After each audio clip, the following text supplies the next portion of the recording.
Good morning, students. The topic of today's discussion is about neem patent. As you all well aware about the turmeric patent, which we have discussed in our previous lecture. So continuing with this lecture, we are going to discuss about the patent of neem. ठीक है, नीम का patent हमें कैसे मिला था और कितने time पहले आया था, उसमें क्या क्या डिस्प्यूट्स थे, आर्ग्यूमेंट्स थे, वो सब हम इसमें स्टडी करेंगे. The patent for neem was first filed by W.R. Grace and the Department of Agriculture USA in European Patent Office. सबसे पहले जो पेटेंट हमारा फाइल हुआ था नीम के ऊपर वो किसके द्वारा फाइल हुआ था? W.R. ग्रेस के द्वारा and the department of agriculture के द्वारा USA में in European patent office. The said patent is a method of controlling fungi on plants comprising of contacting the fungi with the neem oil formulation. ठीक है, उस sad patent में उन्होंने क्या लिखा था कि ये कंट्रोल करता है फंजाई को प्लांट्स के ऊपर और कंप्राइज करता है contacting the fungi with the neem oil formulation. A legal opposition has been filed by India. उस पर एक लीगल अपोजिशन हमारी इंडिया के द्वारा फाइल करी गई थी against the grant of that particular patent in the European patent office. The legal opposition to this patent was lodged by the New Delhi-based Research Foundation for Science, Technology and Ecology, that is RFSTE. RFSTE ने ये legal opposition lodge की थी in cooperation with the International Federation of Organic Culture Movements. किसके cooperation के साथ? IFOAM के and Magadha Aelvoet की तरह former green member of the European parliament. ठीक है, a tree that is legendary to India. ठीक है, जैसे कि हमारा नीम है वो लीजेंडरी है बहुत ज़्यादा एंशियंट टाइम से इंडिया में, from its root to its spreading crown. ठीक है, उसकी रूट से लेके हमें पत्ती तक का पता है, उसके फ्रूट्स तक का पता है, निमोली तक का पता है, बहुत ज़्यादा एंशियंट टाइम से. The neem tree contains a number of potent compounds, notably a chemical found in its seeds named as a directin. It is very well known in India as well, and European scientists और European Patent Office में जो patent हुआ है that is very wrong. ठीक है, तो ये हमारा इंडिया ने अपोज करा था. It is used as an astringent in so many fields. The barks, leaves, flowers, seeds of neem tree are used to treat a variety of diseases ranging from leprosy to diabetes. ठीक है, it is used as an astringent. ये बहुत ज़्यादा astringent की तरह use होता है बहुत टाइम से. इसकी जो bark हैं, लीव है, फ्लावर हैं, सीड्स हैं नीम ट्री के, वो यूज़ होते हैं for the treating the variety of disease ranging from leprosy से लेके डायबिटीज़ तक, स्किन डिसऑर्डर से लेके अल्सर्स तक. Neem twigs are used as antiseptic tooth brushes since time immemorial. ठीक है, ये आपको पता ही है कि नीम की दातुन कितने टाइम पहले से यूज़ होती चली जा रही है. The opponents submitted evidence of ancient Indian Ayurvedic text that have described that hydrophobic extract of neem seed, एक जो हम हाइड्रोफोबिक एक्सट्रैक्ट बनाएंगे नीम सीड का, जो कि नोन एंड यूज़ होता है फ्रॉम सेंचुरीज इन इंडिया, बहुत टाइम पहले से, both in curing dermatological diseases in humans and protecting agricultural plants from fungal infections. ठीक है, तो इंडिया ने बताया कि बहुत टाइम पहले से संस्कृत में हमारे आयुर्वेदिक टेक्स्ट में इंडिया में सेंचुरी से यूज़ होता चला जा रहा है और ये स्किन की जितने भी डर्मेटोलॉजिकल डिजीजेज होते हैं ह्यूमंस में उसको क्योर करता है और जितने भी एग्रीकल्चरल प्लांट है उसमें फंगल इन्फेक्शन ना हो उसको भी प्रोटेक्ट करता है. The EPO identified the lack of novelty, inventive step and possibly form a relevant prior art and revoked the patent. ठीक है, apart from this several US patents were recently taken out, neem based emulsions and solutions. ठीक है, India के claim करने के बाद बहुत सारे पेटेंट जो यूएस पे थे regarding the Neem property, would healing property of turmeric and many more, ठीक है, वो सब भी अब रिवोक कर लिए गए हैं. नीम क्या है? Neem tree is a native evergreen species of tropical countries like India and other such south eastern countries. Neem is called as the village pharmacy. ठीक है, in India for its healing property and it is used in medicine and mostly in Ayurveda from its very beginning. ठीक है, इसे village pharmacy भी कहते हैं.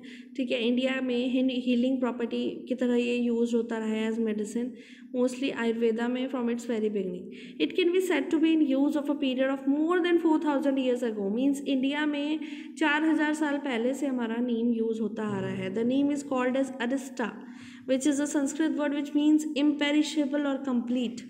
Not only the neem leaves are used in medicine, but the tree itself is used in medicine. ठीक है, नीम ही नहीं जो हमारा यूज़ हो रहा है मेडिसिन में फ्रॉम द ट्री, बट ये पूरा का पूरा ट्री ही एक मेडिसिन की तरह हमारा यूज़ में है. It is use as anti inflammatory, antipyretic, antiseptic, antifungal, antiviral etcetera etcetera etcetera. Next, the problem raised in neem patent. Problem क्या रेज हुई थी नीम पेटेंट में? इन द ईयर 1971 में एक टिम्बर इम्पोर्टर था जो कि यूएस इम्पोर्टेड नीम सीड्स को इम्पोर्ट करता था to plant neem trees in his headquarters in pesticidal in Wisconsin. ठीक है. He also conducted performance and safety tests upon the pesticidal properties of neem and got clearance from the US Environmental Protection Agency known as EPA. After 3 years, he sold the patent to a multinational corporate company which is known as WR Grace. ठीक है. जो हमारा 1971 में एक timber importer था जो कि US importer नीम seeds को इम्पोर्ट करता था टू प्लांट नीम ट्रीज, जिससे कि वो प्लांट कर सके नीम ट्रीज को अपने हेडक्वार्टर्स में विस्कॉन्सिन में. उसने परफॉर्मेंस को कंडक्ट करा, सेफ्टी टेस्ट देखे, उसके पेस्टिसाइडल प्रॉपर्टीज़ देखी नीम की, और गॉट क्लियरेंस पा ली यूएस से. ठीक है, कि हम उसको इंपोर्ट कर सकें. उसके बाद इन्वायरमेंटल प्रोटेक्शन एजेंसी जो कि ईपीए कहलाती है, 3 ईयर्स के बाद उसने वो सोल्ड कर दिया अपना पेटेंट जो उसे मिला था. ठीक है, हेडक्वार्टर्स में प्लेस करने के लिए विस्कॉन्सिन के. ठीक है, world corporate which is known as WR grace and company. By the year 1985, जैसे जैसे वो बढ़ता रहा, 1985 ईयर में several US and Japanese corporation were try to find and formulation of emulsions for toothpaste production of neem. ठीक है, जैसे जैसे टाइम पास होता गया 1985 में बहुत सारी यूएस और जापानीज जो कॉर्पोरेशंस थी उन्होंने फाइंड करा कि फॉर्मुलेशन हम बना सकते हैं, इमल्शन बना सकते हैं टूथपेस्ट प्रोडक्शन के लिए नीम से. Subsequently, in the year 1992, the corporate WR Grace and co-claimed rights for the pesticide emulsion be gotten out of neem seeds, and by this it began to sue Indian companies for making such emulsions. Dispute क्या क्या थे? According to India's claim, it was stated that neem is an indigenous product and is still in practice as a form of traditional knowledge in India. ठीक है, it was also said that neem, if granted patent, it would affect the poor farmers and by this the Indian economy will also be harmed. अगर ये patent हमारा मिल जाता है US को या Japan को या जापानीज़ कॉर्पोरेशन को, तो हमारे जो पुअर फार्मर्स हैं वो बिल्कुल पुअर हो जाएंगे, उनके पास कुछ नहीं बचेगा और इंडियन इकोनॉमी को भी इससे हार्म पहुँचेगा. Neem campaign in India. Neem campaign चला था एक इंडिया में. ठीक है, for the protection of neem patent in US. और जो नीम पेटेंट हुआ था इतने टाइम पहले उसके against a group of individuals and several NGOs, ठीक है, initiated their neem campaign and this was done to mobilise the world wide people for support and to protect the traditional knowledge system and also protect Indian traditional products from biopiracy. ठीक है, बहुत सारे people ने, NGO के people ने, सब ने मिल के एक हमारा कैंपेन स्टार्ट करा था for the save of being patent as neem by other countries, as it is our traditional knowledge about, it is the traditional system, traditional knowledge और traditionally use हमारा ड्रग है फ्रॉम एंशियंट टाइम. तो उसके लिए उसकी biopiracy ना हो उसके अगेंस्ट एक कैंपेन चला था इंडिया में. The neem case was the first initiative to challenge US and European patents with regard to biopiracy. एक पहला था पेटेंट जो बायोपायरेसी के अगेंस्ट हमने उनसे वापस मांगने की मांग की थी.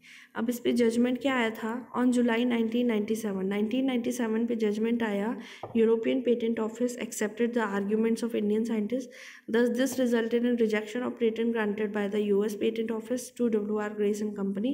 The argument which was accepted on a whole was the use of neem and its products in India for a period of more than 4,000 years. ठीक है, उन्होंने जो क्लेम किया था कि हम उसको यूज़ करेंगे, नीम को पेटेंट करा रखा था WR Grace ने और उसकी कंपनी ने, और वो यूज़ करते चले जा रहे थे, उससे बहुत सारे प्रोडक्ट्स प्रोड्यूस कर रहे थे. तो उसके अगेंस्ट जो हमारा कैंपेन चला इंडिया में, तो वो कैंपेन चलने के दौरान ही हमने उनसे वो पेटेंट वापस ले लिया और ये बताया कि वो 4,000 साल पहले से हमारे पास यूज़ में था प्लांट, और उसके संस्कृत लिटरेचर्स में पहले से ही गिवन है डाटा. ऐसे ही एक हमारा पेटेंट था बासमती राइस का. In the year 1997 the US patent office granted a patent in September 1997 to RiceTec for a strain of basmati rice and aromatic rice grown in India and Pakistan for centuries. ठीक है। US में एक patent हुआ था 1997 सितंबर में regarding the basmati rice की, वो एक एरोमेटिक ग्रोन है इंडिया में और पाकिस्तान में सेंचुरीज से वो चला आ रहा था और उन्होंने उसे पेटेंट करा लिया था। This case has not yet been resolve, अभी तक वो रिजॉल्व नहीं हुआ है case, but the Indian government is actively pursuing the case. ठीक है, इंडियन गवर्नमेंट जो है वो एक्टिवली परस्यू कर रही है, इस केस पर काम कर रही है, stating that it violates that both TRIPS and CBD. TRIPS and CBD are organizations for the prevention of the traditional knowledge. ठीक है, traditional knowledge about crude drugs or natural products, natural plants. According to that, South Asia Commission on Economic and Social Policy, rice tax patent also violated the CBD in not recognizing the sovereign rights of India and Pakistan over basmati rice. In basmati case demonstrate the problem as illustrated in TRIPS that patents are granted to biotechnological processes only. Thus, even though basmati rice has been in South Asia for centuries, जैसे कि basmati rice बहुत time पहले से south Asia में use हो रहा था from centuries, RiceTec is the strain name, just altered it slightly through crossing with the western strain of grain and successfully claimed it was its own.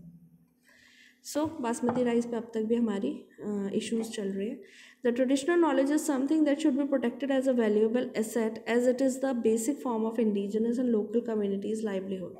जो traditional knowledge है वो क्या है, वो ये है जो कि वो प्रोटेक्ट होनी चाहिए। ठीक है, एक एसेट है हमारे लिए जो बहुत टाइम से, जनरेशन से, एंशियंट टाइम से हमारे पास है, उसको प्रोटेक्शन प्रोवाइड करने के लिए ट्रेडिशनल नॉलेज और TKDL हमारा बना है। ट्रेडिशनल नॉलेज क्या करती है, वो सपोर्ट करती है हमारी इंडियन इकोनॉमी को। बहुत टाइम पहले से most of the tested traditional knowledge which are used for production of certain novel products have commercial value. Though the traditional knowledge, the agriculturists conserve and maintain the biodiversity and make sustainable agricultural practices.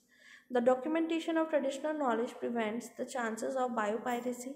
जो documentation करते हैं traditional knowledge की, उसका chances बढ़ जाते हैं कि biopiracy उसका product का ना हो कुछ particular, whereby the native traditional knowledge is prevented against misuse, जिससे कि हम उससे misuse को भी prevent कर सकें, and misappropriation of our products by third parties. Thus, there must be updation of TKDL periodically. जो TKDL है उसमें हमारा periodically changes होने चाहिए, and a headquarters should be maintained by a team either by the central or by the state government.